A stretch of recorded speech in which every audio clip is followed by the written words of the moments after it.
Hello everyone, हमारी आज की इस वीडियो में मैं आपको बताऊंगा कि सपोर्ट और रेजिस्टेंस क्या होता है, सपोर्ट और रेजिस्टेंस किस काम आता है और आप किस तरह से सपोर्ट और रेजिस्टेंस से बाय कर सकते हैं, सेल कर सकते हैं, प्रॉफिट गेन कर सकते हैं। क्योंकि सपोर्ट और रेजिस्टेंस से बहुत ज़्यादा ईजी हो जाता है कोई भी प्रॉफिट गेन करना बाय और सेल लगा के। ये आप देख सकते हैं मेरे पास यूरो यूएसडी का चार्ट खुला हुआ है। यूरो यूएसडी मैंने इस वजह से खोला हुआ है क्योंकि इसमें सपोर्ट और रेजिस्टेंस बहुत ज़्यादा काम आती है कोई भी करेंसी यानी फॉरेक्स ट्रेड करने में। इसको मैंने 1 आवर के चार्ट पर खोला हुआ है। ये समझिए कि 1 घंटे की एक कैंडल है ये। यहाँ पर अगर आप यूरो यूएसडी के चार्ट को ध्यान से देखें तो ये बार बार ऊपर उठने के बाद 171 पर ड्रॉप हो जाता है। यहाँ पर आप देख सकते हैं 1.171 पे ड्रॉप हो गया, फिर ये मार्केट दोबारा ऊपर गई और फिर ये वापस ये समझिए कि 172 पर ड्रॉप हो गया, 171 के करीब ही है, 1.172 पे ड्रॉप हो गया, फिर दोबारा से उठ के 1.17 पे ड्रॉप हुआ। यहाँ पर फिर से ये 1.171 पर आ गया, जो पहले था उतना ही यहाँ पर गिर गया ये 1.171 पे। और फिर ये दोबारा यहाँ से ऊपर आपको नज़र आ रहा होगा कि इस पोजीशन से जैसे पहले उठा था वैसे ही यहाँ से फिर से उठा और फिर दोबारा 172 यानी 1.172 पर गिर गया। ये भी बिल्कुल करीब ही है 1.171 से 1.172। फिर ये ऊपर दोबारा उठने के बाद फिर से इसी पोजीशन पर गिरा, फिर दोबारा उठा और फिर आपके सामने है कि ये दोबारा से गिर के 1.171 पे आ गया। इन सिंपल वर्ड्स अगर इसे आप ऐसे कह लें कि जितनी भी बार ये 1.171 या 1.172 पर आया है तो वो रेजिस्टेंस पॉइंट है इसका, सॉरी सपोर्ट पॉइंट है इसका, यानी उस सपोर्ट बनी है हमेशा से। मैं आपको लाइंस लगाकर भी दिखा देता हूँ। यहाँ पर हम इसकी पहली हॉरिजॉन्टल लाइन लगाते हैं 1.171 पे। ये आप देख सकते हैं 1.171 पे मैंने लगा दी। और इसके अलावा हम एक और लाइन लगाएंगे क्योंकि ये तो हमारी ये समझिए कि लीस्ट सपोर्ट है, सबसे नीचे वाली सपोर्ट बनी है। ऊपर भी हमारी बन रही है 1.172 के करीब भी बन रही है। यहाँ पर आप ये देख सकते हैं कि इधर 1.171 पर आ गया, इधर 1.172 पर ही है, इधर भी 1.172 पर है, लेकिन इधर 1.171 पर है, यानी तकरीबन 3 बार ये 1.171 पर आया है। 1.172 पर अगर आप लाइन लगाएंगे, ये देख सकते हैं आप, ये मैंने लगा दी है, तो यहाँ पर ये तकरीबन 1 2 3 4 5 बार नीचे आया है। अब यहाँ पर अगर हम इसको पॉइंट्स मार्किंग कर दें, यहाँ पर आप ये देखिए, हम मैं इसको 1 मार्क कर दूँ अगर जी, यहाँ पर मैं इसको टेक्स्ट को 1 कर देता हूँ और कलर में चेंज करके रेड कर देता हूँ ताकि आपको क्लियरली नज़र आ जाए, और इसका साइज़ भी मैं बड़ा कर देता हूँ। ये देखिए आप, यहाँ पर ये हमारा 1 ड्रॉप, फर्स्ट ड्रॉप मार्क हो गया। यहाँ पर हमारा ये सेकंड ड्रॉप मार्क हो गया, इसको मैं सेकंड कर देता हूँ। और इसके बाद फिर हमारा थर्ड ड्रॉप यहाँ पर है, तो इधर भी मैं मार्किंग कर देता हूँ थर्ड ड्रॉप की। यहाँ पर मैं 3 लिख दूँगा। इसके अलावा फिर जो फोर्थ ड्रॉप है वो भी मैं यहाँ पर लिख देता हूँ। ये मैंने इसको फोर्थ ड्रॉप कर दिया। फिफ्थ और सिक्स्थ भी जो हैं इनको भी यहाँ पर मार्क कर देता हूँ। यहाँ पर ये फिफ्थ आ गया और ये हमारा लास्ट ड्रॉप बचा है, ये सिक्स्थ ड्रॉप है। इसके बाद आपने देखा है कि मार्केट ऊपर ही चली गई, यूरो यूएसडी की मार्केट। ये हमारे सारे के सारे ड्रॉप्स जितने भी हैं 1 से लेकर 6 तक, यानी आप ये देख सकते हैं कि 1.172 और 1.171 के बीच में घूमी है मार्केट रेगुलर। आप ये देख सकते हैं इसके बीच में जो गैप आ रहा है ये सिर्फ 1.171 से लेकर 1.172 तक का गैप है, सिर्फ 0.001 का गैप है। यहाँ पर अगर हम इसको एग्जैक्ट मैं आपको लिख के बता दूं, यहाँ पर जो हमारी पोजीशन है वो याद रखने के लिए मैं 1.171 लिख देता हूँ और इसको मैं ओके कर देता हूँ। यहाँ पर ये 1.171 पोजीशन आ गई हमारी और यहाँ पर ये 1.172 पोजीशन लिख देता हूँ ताकि आपको क्लियर आइडिया हो जाए, सामने एग्जैक्टली नज़र आ जाए कि 1.172 और 1.171 के बीच में चल रही है जितनी भी ये सपोर्ट लाइन्स चल रही हैं, लीस्ट सपोर्ट भी और थोड़ी दरमियानी सपोर्ट भी, एवरेज सपोर्ट भी जो आपकी चल रही है, वो सारी की सारी यहाँ पर मैंने मार्क कर दी हैं। अब यहाँ पर आप देख सकते हैं कि मार्केट पहले अच्छी पोजीशन से ड्रॉप हुई और ये 171 पर आई, फिर दोबारा उठी मार्केट और फिर दोबारा ये 172 पर आई, सॉरी, और फिर दोबारा उठ के दोबारा से 172 के करीब आई, 1.172 के, फिर बहुत ऊपर चली गई मार्केट और फिर दोबारा से ड्रॉप हुआ 1.171 पे, ये बिल्कुल नीचे आ गई। उससे भी नीचे थोड़ी गई है लेकिन 1.171 ही हम इसको मार्क करेंगे। फिर इसके बाद दोबारा से उठी मार्केट, थोड़ा सा ये समझिए कि बीच में ऊपर नीचे हुई और फिर दोबारा नीचे आई और फिर दोबारा ऊपर चली गई, फिर दोबारा नीचे आई। तो यानी ये समझिए कि इस पॉइंट पर रेगुलर आती है ये 1.172 पर और या फिर 1.171 पर रेगुलर आ रही है। ये आपकी सपोर्ट पॉइंट बन गई, इसे हम सपोर्ट कहते हैं in simple words, in trading words. ये 1.172 1.171 की सपोर्ट बना रही है, यानी यहाँ पर आप बाय लगाकर हमेशा बहुत अच्छी ट्रेडिंग कर सकते हैं।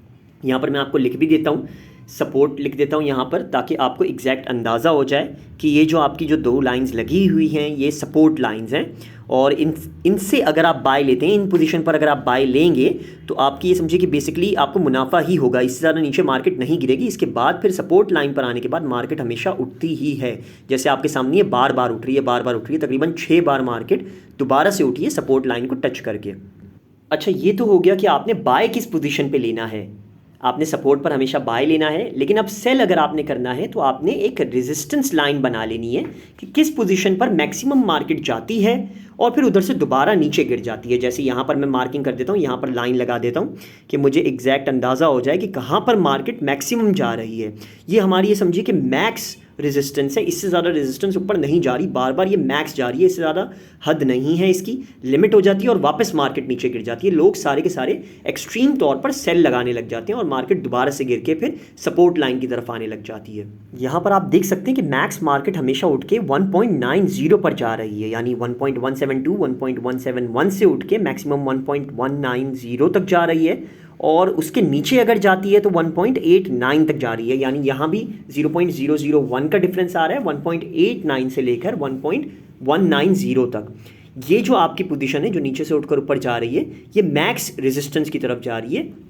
ये समझिए कि मोस्ट पॉसिबल जो रेजिस्टेंस बन सकती है, मैक्सिमम पॉसिबल रेजिस्टेंस, वो यहाँ पर इस पॉइंट पर बनी है, क्योंकि इतनी बार यहाँ पर नहीं गई, बार बार नीचे आ जाती है इस पोजीशन से।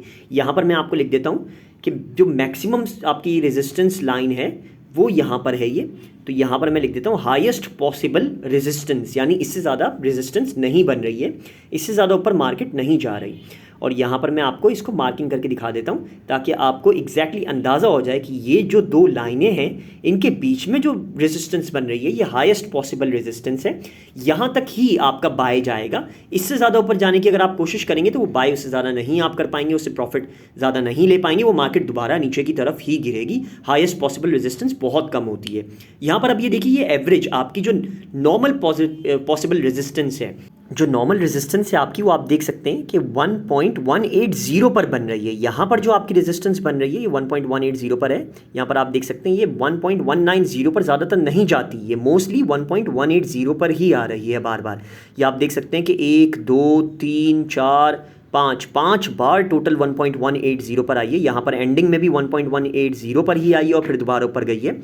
तो ये समझिए कि बेसिकली यहाँ पर जो लाइन है, ये जो इनके बीच में जो दरमियान में जो हिस्सा बन रहा है, ये समझिए कि 1.179 से लेकर 1.180 तक ये आपका एवरेज जो रेजिस्टेंस है, जो ये समझिए कि नॉर्मल रेजिस्टेंस लाइन है, वो आपकी बन रही है। तो यहाँ पर मैं लिख देता हूँ लीस्ट रेजिस्टेंस, यानी जो एक हद तक की रेजिस्टेंस बन रही है, जिससे आप ये समझिए कि बेसिकली आपको उधर डिसीजन लेना है कि आपने अभी बाय की बेट को और रखना है, ऑर्डर को और रखना है, या फिर उसे क्लोज करना है। वो लीस्ट रेजिस्टेंस पर आपका डिसाइड होगा। वैसे मोस्टली अगर आप क्लोज कर देंगे डील और दोबारा से फिर सेल पर लगा देंगे बाय को काट के, तो आपको फ़ायदा उसमें ज़्यादा होगा, क्योंकि मार्केट लीस्ट रेजिस्टेंस से मोस्टली नीचे ही आती है। यहाँ से आपकी ऊपर गई, आप ये देख सकते हैं, फर्स्ट पॉइंट से सेकंड पॉइंट से फिर थर्ड पॉइंट पर नहीं गई, फिर डायरेक्ट ऊपर चली गई, ऊपर से फिर नीचे आई और तब भी इतनी नीचे नहीं आई, फिर हाईएस्ट पॉसिबल रेजिस्टेंस की तरफ चली गई जो मैक्सिमम गई है। लेकिन मोस्टली आपकी 1.180 पर ही घूम रही है। यहाँ पर आप देख सकते हैं सारी की सारी मार्केट 1.180 पर घूम रही है। तो इस तरह से आप सपोर्ट और रेजिस्टेंस के हिसाब से कैलकुलेशन करके, जिस तरह से मार्केट चल रही है, बार बार सपोर्ट बन रही है तो आपने बाय लगाना है सपोर्ट पॉइंट पर, बार बार रेजिस्टेंस बन रही है तो आपने सेल लगाना है रेजिस्टेंस पॉइंट पर। अगर आपकी हाईएस्ट पॉसिबल रेजिस्टेंस की तरफ चली गई है या सपोर्ट लेवल से ज़्यादा नीचे चली गई है मार्केट, तो आपने हैवी बाय लगाना है सपोर्ट लेवल से अगर नीचे चली गई हो। अगर हाईएस्ट पॉसिबल रेजिस्टेंस से ये समझिए कि उसके करीब आ गई है या उस तक पहुंच गई है, तो आपने हैवी सेल लगाना है ताकि आपको फ़ायदा ज़्यादा हो। ये 2 तरीके बेहतरीन हैं ट्रेडिंग करने के लिए, इसमें हमेशा आपको मुनाफा ही रहेगा। और ये समझिए कि बेसिकली अगर सपोर्ट लाइन और रेजिस्टेंस को अगर आप अच्छी तरह से समझ गए तो आपको कभी भी ट्रेडिंग में नुकसान नहीं होगा। आप डिसीजन मेकिंग कर पाएंगे कि आपने टेक प्रॉफिट कब लगाना है और स्टॉप लॉस कब लगाना है, यानी आपने किस पोजीशन पर अपना मुनाफा लेना है और किस पोजीशन पर अपना नुकसान को बंद कर देना है। इससे आपको बहुत अच्छी तरह से अंदाज़ा हो जाएगा। आज की वीडियो में इतना ही। उम्मीद है आपको सपोर्ट और रेजिस्टेंस अच्छी तरह से समझ आ गया होगा। टेक केयर, अल्लाह हाफिज़।